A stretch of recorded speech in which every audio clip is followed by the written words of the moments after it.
decide they don't like you. It's not when you fail. It's when you stop doubting yourself. When you walk into a room with genuine confidence, not arrogance, just certainty in your own value, something shifts. Certain people become uncomfortable. They call you cocky, threatening, too much. They say you need to be taken down a peg. But here's what's actually happening. Your confidence isn't the problem. Their insecurity is. And when insecure people encounter someone who isn't performing uncertainty to make them comfortable, they experience it as an attack. This channel is for the man who stayed strong when no one noticed. The man who carried responsibility quietly and slowly disappeared. Here, strength is questioned, silence is exposed, and the cost of being the strong one is finally spoken out loud. Let me show you why your confidence scares certain people, how to distinguish between healthy confidence and compensatory arrogance, and why the people threatened by your confidence are precisely the people whose opinion shouldn't matter. Confidence operates as a form of social proof. When you demonstrate certainty in your value, your judgment, your capabilities, you're making an implicit claim about your position in the social hierarchy. And that claim triggers assessment in everyone who witnesses it. Secure people assess and accept. They recognize confidence as congruent with demonstrated capability. They're not threatened because they possess their own internal certainty. Your confidence doesn't diminish theirs. But insecure people assess and reject, not because your confidence is false, but because it exposes the performance nature of their own certainty. They've been faking confidence to hide insecurity. And when they encounter someone who isn't faking, the contrast becomes unbearable. This is the fundamental mechanism. Your genuine confidence reveals their performed confidence. And that revelation feels like exposure, like being caught, like having their inadequacy highlighted for everyone to see. So they attack your confidence, not to correct arrogance, but to eliminate the mirror that shows them what they're not. The attack takes predictable forms. They question your credentials. Who are you to be so sure? They demand you prove yourself repeatedly. They move the goalposts every time you meet their standards. They remind you of past failures. They predict future failures. They interpret your confidence as delusion. And if you're not anchored in genuine self-knowledge, these attacks work. You start to question yourself. Maybe I am being arrogant. Maybe I should be more humble. Maybe my confidence is unjustified. But notice what's happened. You've allowed people who don't possess what you possess to define whether you should possess it. You've given interpretive authority to those least qualified to interpret. This is the trap. And most confident people fall into it because confidence, paradoxically, often includes the capacity to consider you might be wrong. So when someone suggests your confidence is misplaced, you actually consider it. You examine yourself, you assess honestly, and insecure people weaponize this. They know. You'll consider their criticism because that's what psychologically healthy people do. So they offer criticism designed not to improve you, but to destabilize you. The truly confident man learns to distinguish between feedback from credible sources and attacks from threatened egos. Credible feedback comes from people operating at or above your level. It's specific, it's actionable, it's offered in good faith to help you improve. Attacks from threatened egos come from people operating below your level. It's vague. It's character-based rather than behavior-based. It's offered in bad faith to make you smaller so they feel bigger. And once you can distinguish between these two, you stop letting the wrong people's discomfort determine your self-perception. We need to establish critical distinction, because some men mistake arrogance for confidence, and arrogance does deserve to be challenged. Genuine confidence is quiet. It doesn't announce itself. It doesn't need to convince you. It simply is. The man with genuine confidence can be in a room full of people and never mention his accomplishments because he's not seeking validation from the room. He already validated himself. Arrogance is loud. It broadcasts constantly. It name drops. It humble brags. It finds ways to insert credentials into every conversation. Because arrogance is insecurity performing confidence, and the performance requires an audience to believe it, which means constant demonstration. Genuine confidence welcomes challenge. It's not threatened by questions or disagreement. It can engage with opposing viewpoints without becoming defensive, because it's rooted in genuine capability, not fragile self-image. Challenge is opportunity for refinement, not threat to identity. Arrogance cannot tolerate challenge.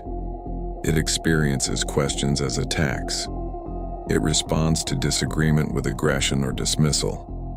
Because arrogance is a house of cards. Any examination threatens to reveal the emptiness underneath. Genuine confidence admits uncertainty. It can say, "I don't know. I'm still learning. I could be wrong." Because confidence in what you do know allows comfort with what you don't know. You're not pretending to be omniscient. You're simply certain of your capacity to figure things out. Arrogance cannot admit uncertainty. It must maintain the illusion of complete knowledge. It fakes expertise in areas it doesn't possess. It doubles down rather than admits limitation. Because the entire structure depends on appearing infallible. Genuine confidence elevates others. It has nothing to prove, so it can afford to acknowledge others' strengths. It can mentor. It can celebrate others' success. It can share credit. Because other people's excellence doesn't threaten someone who's genuinely confident. Arrogance diminishes others. It needs to be the smartest person in the room, which requires making everyone else feel less smart. It competes unnecessarily. It takes credit it didn't earn. It feels threatened by others' success because it's operating from scarcity, not abundance. Here's the critical insight. If your confidence scares people who are themselves confident and capable, that's data worth examining. Perhaps you're crossing into arrogance. Perhaps you're performing superiority rather than simply being secure. But if your confidence only scares insecure, threatened, small-minded people, that's not data about you. That's data about them. And their discomfort is not your responsibility to manage. The test is simple. Look at who's uncomfortable with your confidence. Are they people you respect? People operating at high levels? People with their own genuine confidence? If yes, listen to their feedback. Or are they people who've accomplished little? People who tear others down? People who are clearly operating from insecurity? If yes, their discomfort is confirmation you're doing something right. Certain environments are structurally hostile to confidence. Understanding this prevents you from internalizing environmental dysfunction as personal flaw. Hierarchical environments where advancement is zero-sum create confidence hostility. In these systems, someone else's confidence threatens your position. If they're certain they deserve the promotion, maybe you don't. If they're confident in their abilities, maybe yours are inadequate by comparison. So these environments punish confidence. They reward performance of humility, even false humility. They demand you minimize yourself to make others comfortable. They frame confidence as poor team play or lack of awareness. But this isn't about actual arrogance. This is about systems that require keeping everyone at similar levels to maintain stability. And if you possess genuine confidence, you're disrupting that stability. The solution isn't becoming less confident. It's recognizing the environment is incompatible with who you are and extracting yourself. Environments built on mediocrity are threatened by excellence. When the average is low, anyone operating above average creates discomfort. Not because they're doing anything to others, but because their mere existence raises the question, why isn't everyone performing at this level? And mediocre environments don't respond to that question by elevating standards. They respond by attacking the person exceeding standards. You're too intense. You're making everyone look bad. You need to slow down. You're not a team player. Translation: your confidence in your ability to operate at higher levels makes us uncomfortable because we've accepted lower levels as acceptable. Please stop showing us what's possible because it reminds us of what we're not achieving. Again, the solution isn't adjusting yourself downward. It's finding environments where your level is the baseline, not the exception. Environments where insecurity is normalized punish confidence as deviance. Some cultures, some organizations, some social groups have collectively agreed that self-doubt is humility and certainty is arrogance. They've constructed an entire worldview where confidence is character flaw. In these environments, everyone performs uncertainty. Everyone questions themselves publicly. Everyone demonstrates they're not too sure of anything. And someone who doesn't participate in this collective performance of insecurity becomes the villain. You're too confident. You think you know everything. You should be more humble. You need to remember you're not that special. But what they're actually saying is you should participate in our shared commitment to self-doubt. You should perform uncertainty even if you don't feel it. You should make yourself smaller to fit our collective agreement that we're all small. And if you have actual confidence, rooted in actual self-knowledge and actual capability, this is impossible. You can't pretend to doubt yourself to make others comfortable when you genuinely don't doubt yourself. The pattern across all these environments is the same. Your confidence isn't the problem. The environmental culture is. And when you're confident in a culture that punishes confidence, you have two choices: suppress yourself to fit in, or leave. And genuinely confident people eventually choose to leave. Here's the paradox. Your confidence should scare certain people, just not for the reasons they claim. Your confidence should scare competitors who've been coasting. If you're confident you can deliver better results, faster results, more innovative results, that should create competitive pressure. That's healthy. That's how markets work. That's how excellence becomes standard. If your competitor responds to your confidence by upping their game, that's productive fear. If they respond by trying to undermine your confidence, that's threatened mediocrity. Your confidence should scare people who benefit from your uncertainty. There are people in your life whose position depends on you staying small. Your self-doubt serves them. Your hesitation benefits them. Your lack of confidence in your own value keeps you accepting less than you deserve. When you develop genuine confidence, these people lose their leverage. That should scare them, because the game they were playing just ended. Your confidence should scare those invested in hierarchies your capability threatens. If you're confident you can do the job better than the person currently doing it, and you're right, that threatens existing power structures. That should create fear in those structures, not because you're doing anything wrong, but because competence-based hierarchy conflicts with tenure-based or politics-based hierarchy. And when those hierarchies collide, The less legitimate one fights to maintain position. These are the people your confidence should scare, and their fear is appropriate response to legitimate threat to their unearned position. But here's who your confidence shouldn't scare and whose fear you shouldn't manage. Your confidence shouldn't scare people who are genuinely confident themselves. Secure people aren't threatened by other secure people. They recognize kindred spirits. They appreciate competence. They welcome someone operating at high level. If your confidence scares people who themselves possess genuine confidence, that's signal to examine yourself. You might be crossing into arrogance.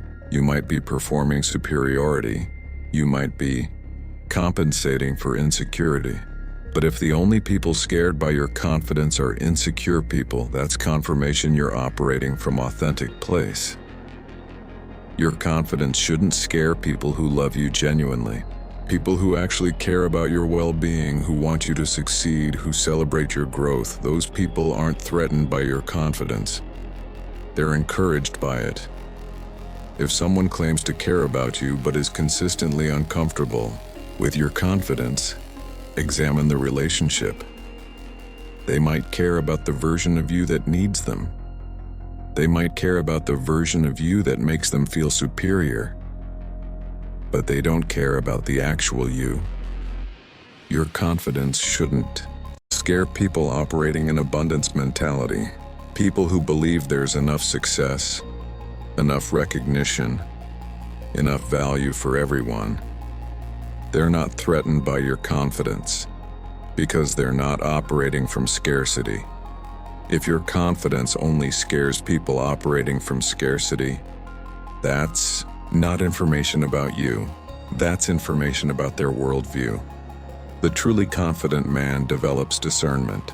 He learns to distinguish between people whose fear is reasonable response to his capability versus people whose fear is unreasonable response to their insecurity. And once he develops that discernment, he stops trying to make insecure people comfortable by diminishing himself. He recognizes that their discomfort is not his responsibility to manage. He reserves his attention for feedback from people who've earned the right to give it. People operating at his level or higher. People who've demonstrated their own capability. People who engage in good faith. Everyone else's opinion becomes noise. Interesting data about them perhaps, but irrelevant data about him.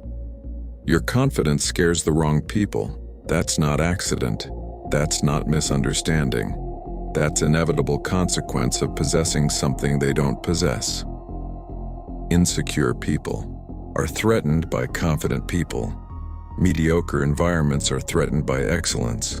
People benefiting from your smallness are threatened by your growth, and their fear manifests as attacks on your confidence. You're arrogant. You're cocky. You need to be humbled. You're not as good as you think you are. But notice the pattern. The people saying this are never people operating at higher levels than you. They're never people whose confidence is unquestionable. They're never people you actually respect. They're people threatened by what you represent, and they're hoping you'll internalize their discomfort as evidence of your flaw. Don't. Distinguish between genuine confidence and compensatory arrogance. If you're crossing into arrogance, people you respect will tell you. And you'll listen, because you're actually confident enough to consider you might be wrong. But if the only people uncomfortable with your confidence are people you don't respect, operating from obvious insecurity, accomplishing nothing notable, that discomfort is confirmation you're doing something right. Your confidence should scare certain people, just not the people whose